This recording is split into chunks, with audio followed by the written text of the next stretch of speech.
You're listening to Good Fit, Poor Fit, a podcast that explores the interaction between people, design, and activity. Good Fit, Poor Fit is part of the Universal Design Project, a nonprofit organization with a vision for every community across the USA to have a surplus of homes and opportunities for social participation that are universally and financially accessible. Learn more at universaldesign.org. Hi, listeners. Welcome back for yet another special episode in our series, UD and Me. Today, we'll be introducing you to Ashely Miller. She recently joined our team as a volunteer to help us out with an online educational project that we've been working on this summer. I really can't wait to share more about that with you in the near future, but first, we're excited to introduce you to Ashely. She has a background in teaching special education in the university level, and with personal and professional experiences, she's really gotten interested in the world of UD. She's also no stranger to do-it-yourself projects and seeing her family work in the building and design field. Ashely has a passion for UD, and I'm excited for you to learn more from her too.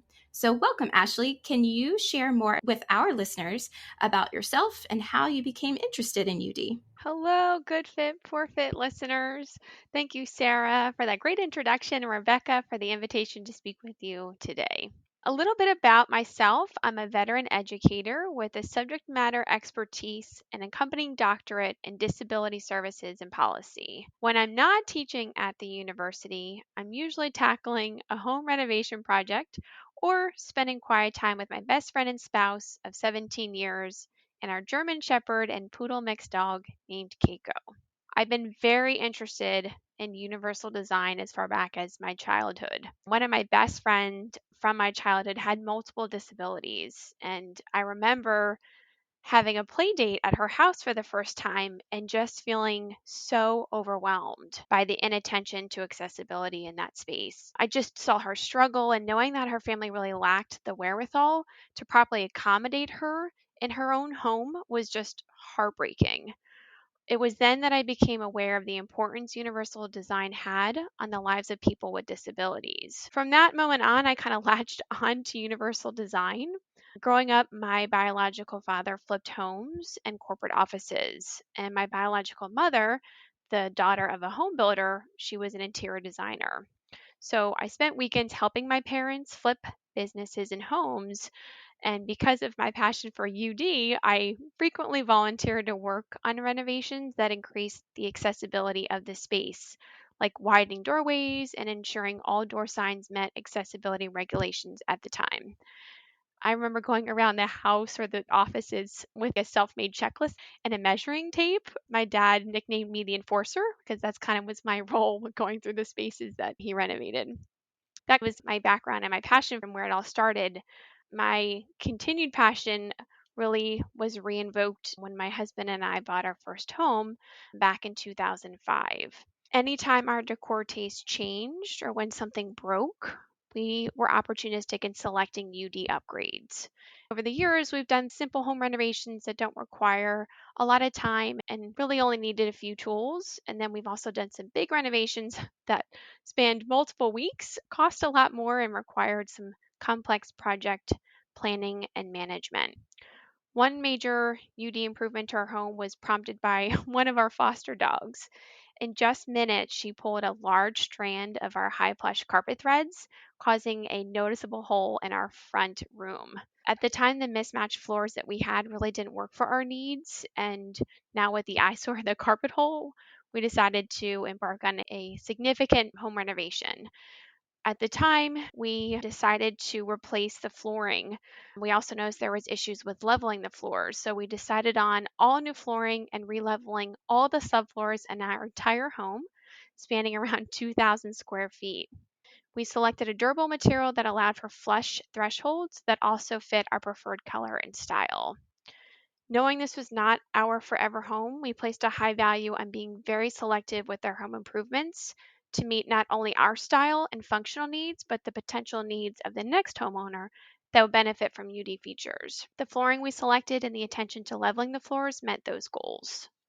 Oh my goodness. Well, Miss Enforcer, I think I need a little bit more of you in my life because You sound like the kind of person that every family needs when something goes wrong in your house to help you figure out what in the world to do with it. It sounds like design and then inclusive and universal design are really in your blood. So I totally love this. I'm also really glad that you brought up the idea of forever homes versus non forever homes. Designing to meet the needs of a wide variety of people is so critical in this work. And so I really appreciate that perspective that you've brought up. Ashely, even though I know you are a home design and build guru, and I'd love to see your house, even thinking about all of this skill and attention you must put into it, what is your favorite not home related universal design feature? This one was tough for me because I had to kind of separate, like you said, that lens of home design and that passion. When I got thinking about non home related UD features, I started to think about the tools that I use that have some UD undertones. Many construction tools require moderate upper body strength and two hands. Recently, I've been testing out products that allow for single hand use and wearables.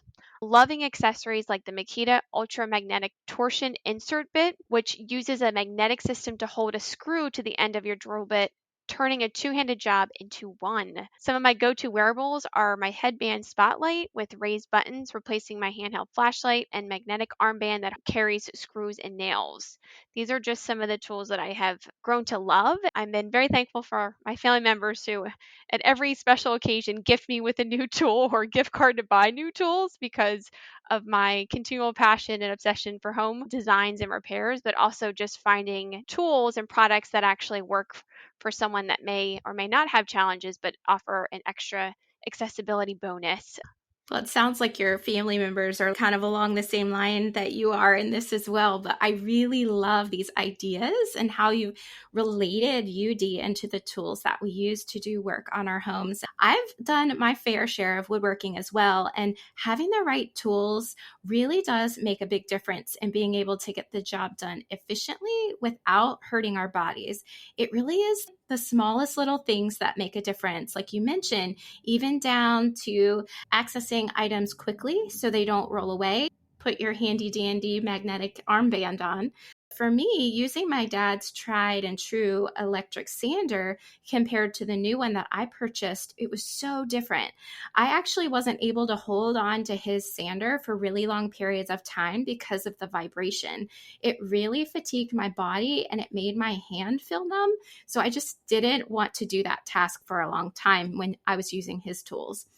I've also seen in the tool world, there are some different tools like pliers and screwdrivers that have larger rubber handles so our hands don't slip or hurt while we're working, making it easier to control the tool for any task that we want to do. This is actually kind of comparable to the OXO cooking tools that we've talked about on our podcast before that make it much easier to make and serve delicious meals at home. Speaking about the home, Ashely, what is your favorite home-related UD feature? My favorite home related UD feature is really any feature that's inexpensive and doable by amateur do it yourselfers, especially those that feel really approachable and manageable that match your skill sets. One example that I have kind of promoted to family and friends is something as simple as your interior door handles. Many homes today have round doorknobs. My home, when we bought it, it had like these gold brass, not the pretty gold that you see today, but like the kind of rubbed brass round doorknobs throughout our entire home. I found that lever handles, on the contrast to round doorknobs, require a lot less upper body strength and dexterity than your typical round doorknobs. This design advantage is really helpful for someone like me, especially when there are days where I have to manage the dog leashes and hauling bags in and out of the house. It also benefits individuals with limb differences or lower upper body strength. Something as simple as swapping out your round doorknobs with lever handles will run you only around $15 a handle, and you really only need a Phillips head and flathead screwdriver to make the change.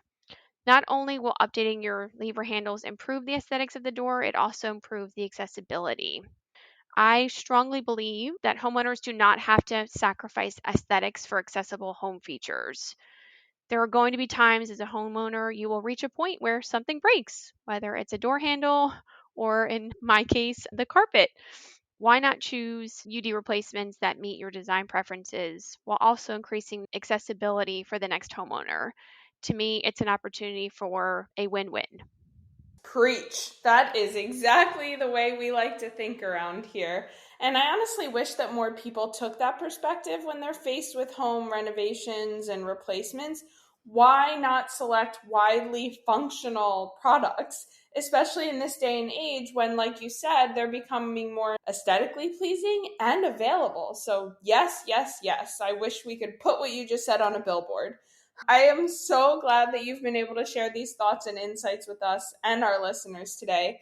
I am sure that everyone learned a lot. I know that I did. I'm really just so glad that you're connected now with the Universal Design Project. We are incredibly fortunate to have you on board. So, thank you to all our listeners for tuning in today, and we'll be back in your feed with more Good Fit, Poor Fit real soon.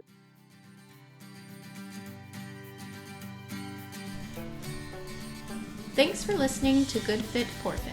I'm your host, Sarah Pruitt, Program Director and Occupational Therapist at the Universal Design Project. Learn more about our work at universaldesign.org and find more episodes and links to subscribe at goodfitpoorfit.com. If you have questions or topics you'd like to discuss, email us at podcast@universaldesign.org. Thanks for fitting us into your day.